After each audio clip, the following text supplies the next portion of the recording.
अंबरनाथमध्ये मनसेला शिंदेंकडून खिंडार पाडण्यात आला। एकनाथ शिंदेंच्या उपस्थितीमध्ये मनसेच्या पदाधिकाऱ्यांनी प्रवेश केलेला आहे।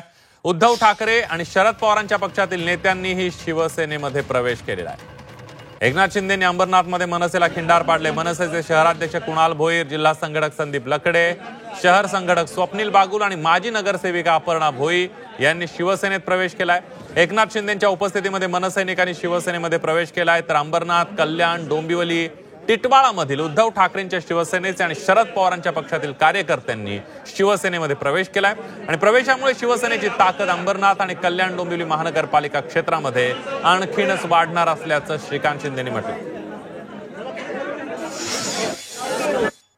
माजी नगरसेवक असे दादा किस्मतराव आहे, त्याचबरोबर उमेश बोरगावकर जे आहेत, बाकी पदाधिकारी असतील उभाटाचे, यांनी देखील प्रवेश केलेला आहे। मला वाटतं या सगळ्यांच्या प्रवेशामुळे शिवसेनेची ताकद जी आहे ती अंबरनाथमध्ये आणि कल्याण डोंबिवली महानगरपालिका क्षेत्रामध्ये अजून वाढणार आहे।